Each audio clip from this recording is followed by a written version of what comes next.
We are about to begin a detailed extraction of knowledge from a truly pivotal text in classical philosophy. That text is the Meditations of Marcus Aurelius Antoninus. Our objective today is to perform a very rigorous analysis of this source material, looking at the core text and its introductory framework. We want to understand the systematic Stoic principles that define the life of this philosopher king. And for full transparency, we should note that this analysis has been structured and in fact generated using advanced intelligence protocols to ensure its precision. So let's start with the subject himself. Marcus Aurelius Antoninus Augustus. He was emperor from 161 to 180 AD.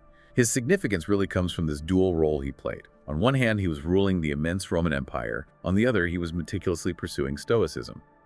In this text, the Meditations, it's not a public political treatise at all. It's a deeply personal set of moral maxims and reflections, written to serve as his own guide, his own cognitive operating manual, you might say, under the extreme burden of duty. And to really understand that system, we first need to understand the environment it was designed to handle. His life was, from the very beginning of his reign, steeped in crisis. He ascended to the throne alongside his co-emperor, Lucius Aurelius Verus. That is absolutely correct. He was born Ammius Verus in 121 AD, and his education was Stoic from a very young age. It emphasized simplicity, plain dress, and really avoiding the distracting extravagances of Roman public life, things like the intense political rivalries that surrounded the circus factions. And his reign was immediately defined by systemic stress. First, the Parthian revolt in 162 AD. Then came the relentless wars on the northern frontiers against the Marcomanni, the Quadi, and the Sarmatians. Internally, the empire was struck by a severe pestilence and famine, which forced him to sell vast imperial treasures. He even sold his wife's jewels just to stabilize the state's finances. That level of economic and military duress really demonstrates the immense practical need for a steady internal philosophy. But the record shows a disturbing contradiction. Here we have a philosopher stressing justice, who then severely persecuted Christians. This led to the martyrdoms of figures like Justin and Polycarp. And this is a critical historical point that demands our attention. Our sources suggest this wasn't driven by some active reasoned malevolence. It was rather driven by a profound ignorance of the Christian faith. This was combined with a dereliction of his duty to ensure they had a fair hearing. This lapse, a failure of his own rational governance, stands in stark contrast to the very principles he spent his life documenting. He died in 180 AD, and the tragedy of his final act as emperor was, of course, naming his volatile son, Commodus, as his successor. That historical stage setting is essential. Now let's move to the technical structure of the philosophical framework that guided him. Stoicism, which was organized by Chrysippus after its founding by Zeno, is a systematic way of analyzing the world to determine the correct way to act. Yes, and the foundation is its ultimate goal, to live consistently, or homologomenos dun. This translates to living in conformity with nature, homologomenos diaphysis sun. And for the Stoics, this conformity is virtue. To achieve this state, they required a three-part division of philosophy. And it's important to understand these divisions are not separate subjects. They operate together as a single, cohesive framework. Precisely.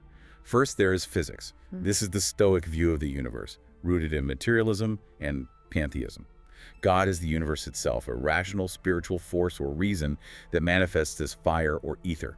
This is crucial because it means the cosmos is a perfect, reasonable whole, where all things work together for the good of the system. So if physics gives us the map of reality, then logic provides the compass to navigate it. Exactly. Second is logic. Its purpose is to train the mind to distinguish between what is a true perception and what is a false one. The criterion for truth is what they call the holding perception, or cataleptico phantasia. This is an impression so strong and so self-evidently true that it cannot be rationally resisted. Without this objective measure, the whole system of thought would just collapse into mere opinion.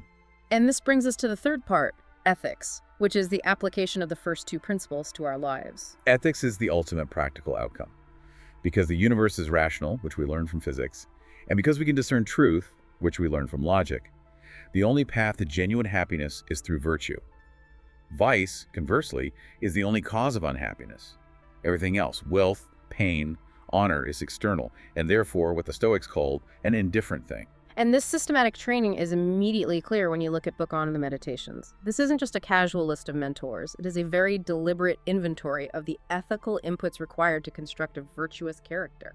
Book 1, often titled Concerning Himself, serves as this foundational layer. It details the specific virtues Marcus Aurelius systematically absorbed. For instance, from his grandfather Verus, he internalized the necessity of gentleness and of refraining from anger. From his teacher Apollonius, he learned true independence and unvariable steadfastness. Specifically, how to accept favors without ever becoming unduly obligated, or, as the text says, obnoxious. The attributes he learned from Sextus seem particularly descriptive of the operational Stoic ideal. They are. Sextus provided the template for professional and personal equilibrium. He taught mildness, living naturally, and being grave without any unnecessary display. He also showed how to maintain Stoic apatheia, which is often translated incorrectly as apathy. It really means unpassionateness or freedom from irrational emotion, all while remaining demonstrably tender-hearted. And he stressed the importance of handling complex imperial business thoroughly and without querulousness, that is, without complaint. These influences formed the non-negotiable standards for all of his later actions. So, moving into our second section, Books 2 through V detail the core personal disciplines needed to maintain this high standard. And Book 2 starts with a profound demand for immediate action. It demands an absolute shift in your perspective. Section I focuses on the limit of our appointed time. It commands, "It is high time for thee to understand the true nature both of the world, whereof thou art a part." This urgency is then coupled with the instruction in Section 2. Treat every single action as if it were the last action of your life, and ensure it is free from passion, from vanity, or from hypocrisy. Which leads directly to the mechanism for managing external events, recognizing that most of what we worry about is irrelevant to our virtue. Section 8 addresses this dichotomy of control directly. It defines events like life, death, honor, and poverty as indifferent things, or adiaphora. They are external factors that happen regardless of one's moral standing. Therefore, they cannot be grounds for either moral praise or blame. The only thing that truly matters is your internal focus. As Section 11 notes, the wretched soul is the one that wastes time scrutinizing the thoughts of others, failing to apply itself wholly to cultivating that spirit which is within him, the rational faculty. Book 3 then focuses intensely on maintaining the purity of this internal faculty, our ruling part. The constraint on mental waste is extremely strict. It is a kind of cognitive lockdown. Section 2 mandates that we spend not the remnant of thy days in thoughts and fancies concerning other men, unless in relation to common good. The discipline is to eliminate all idle, impertinent, malicious, and curious thoughts. The ideal person is defined as a priest and minister of the gods, unspotted by pleasure, undaunted by pain, and focused exclusively on justice, truth, temperance, and fortitude. And to achieve this kind of mental clarity, Marcus Aurelius introduces a very practical technique of description. Section 11 outlines this process of description and delineation. It's a mental exercise. It involves contemplating every object or event bare and naked, stripping away all subjective judgment and cultural ornamentation. We are instructed to consider its matter, its components, its time of change, and its value relative to the common nature of the universe. This technique ensures objectivity by forcing you to see things as they truly are, not as they appear through the lens of emotional opinion. This internal strength is then reinforced in Books 4 and V. Book 4 describes what we might call an internal refuge. Yes, Section 3 of Book 4 is a direct instruction for finding peace. Tranquility is achieved by retiring continually to the inner part of oneself. This principle confirms that all mental disturbance, all tumult, proceeds from opinion, which is internal, not from the external objects that merely trigger that opinion. He then expands the view from the internal soul out to the external universe, reinforcing our collective duty. Section 4 outlines the Stoic idea of cosmopolitanism. If reason and law are common to all people, then we are all fellow citizens of a single common weal. In his words, the world is, as it were, a city. And this forms the rational basis for the morning resolve in Book 5, Section 1. The natural human purpose is action. That's why rising in the morning must be met with the purpose to work toward the preservation of the universe, just as the ant and the bee instinctively do. And this is where we find one of the most powerful functional principles in the entire work, the transformation of obstacles. This is a critical technique of cognitive reframing, detailed in Book 5, Section 7.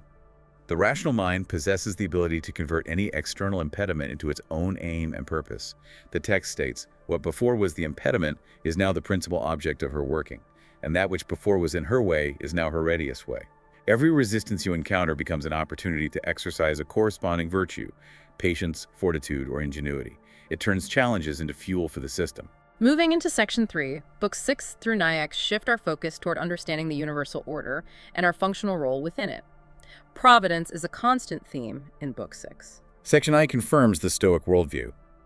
The universe is governed by a rational essence that cannot commit evil.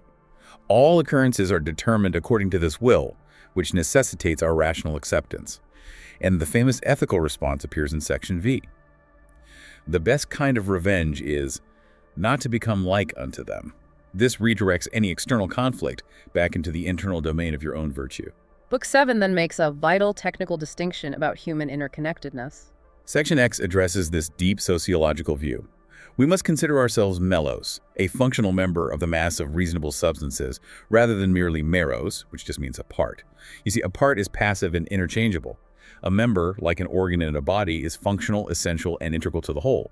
This distinction elevates social duty from a simple obligation to an intrinsic biological necessity for the rational animal. Which leads directly into Books 8 and 9, where the definition of virtue is applied to social interaction and justice. Book 8, Section 1, defines happiness not through external means, but through the consistent practice of required human virtues: justice, temperance, courage, and liberality. Furthermore, Section 13 provides a powerful tool for dealing with conflict. When you encounter someone acting poorly, you should immediately categorize their opinions on good and evil. If their actions stem from flawed premises like mistaking pleasure for virtue, their behavior is logically consistent for them. One does not wonder that a patient has a fever. One accepts the symptom and treats the cause. And Book 9 applies this framework to error, drawing a highly counterintuitive conclusion about moral fault. Section I links injustice to impiety because it violates the common rational will of the universe. However, Section XXV, citing Plato, introduces the radical idea that no soul doth willingly err. By consequence, a person acts wrongly only against their own will through ignorance or an error in judgment. Therefore, the appropriate response to those who reproach or impeach you is not anger, but gentle instruction and meekness. You treat their fault as a philosophical mistake, not as a willful moral assault. Let's move to our final section, covering Books X through 12. These books synthesize the practical application of reason and action, providing a concluding sequence for living virtuously. Book X provides a clear checklist for acceptance. Section 2 of Book X offers 3 sequential steps for any choice or action. First, check what your nature in general requires. Second, check what your sensible nature, your body and its pleasures, requires. Third, confirm that your rational nature, which is sociable and reasonable, is not harmed. If these steps are met, you must trouble not thyself about idle things. All anxiety over externals is eliminated. The practitioner, described in Section 14, must be slow yet quick, merry and yet grave, following reason for his guide in all things. Book 11 then provides direct functional advice on maintaining integrity and managing the most difficult of emotions: anger. Section 14 focuses on simplicity, asserting that true goodness and kindness cannot be concealed. They manifest in one's very countenance. The core challenge of life is addressed in Section 16, which details 9 specific remedies against anger. These include practical reminders like the shortness of life, the fact that an offense exists only in the mind of the person who commits it, and the understanding that meekness is a proactive strength that is ultimately unconquerable. And finally, Book 12 brings the entire system to a synthesis in preparation for departure from life. Section I summarizes the ultimate state of happiness. Forget the past, refer the future wholly to divine providence, and apply the present to holiness, meaning acceptance of fate, and righteousness, meaning justice and truth. Section 2 reinforces the distinction of the self. Man is composed of body, life, and mind, but only the mind is properly yours. The final instruction is to separate the mind from all external judgments, from bodily concerns, and from future troubles. The concluding analogy powerfully captures the essence of the Stoic self-reliance. Section 6 compares the art of true living to a wrestler's, not a gladiator's. The gladiator relies on an external weapon. If that is lost, he is defeated. The wrestler, however, relies only on his own internal power, his reason, which cannot be taken away. This power allows him to turn and manage any situation. The final thought in Section XXV confirms the only things of true weight are to do that only which thine own nature doth require, and to conform thyself to that which the common nature doth afford. This analysis shows that Marcus Aurelius' Meditations is not merely motivational content. It's a complex, operating mental model. It uses the technical Stoic structure of physics and logic to enforce an ethics that requires a constant, rigorous exercise of the rational faculty. And this culminates in the complete alignment of the individual will with the universal nature. This system was designed to function effectively under continuous, massive duress. We highly recommend that you seek out and read the Meditations of Marcus Aurelius for yourself. Experiencing this highly structured classical system firsthand, engaging with its depth and sincerity will provide you with profound, applicable principles for navigating complex environments. And the lasting question to consider is this.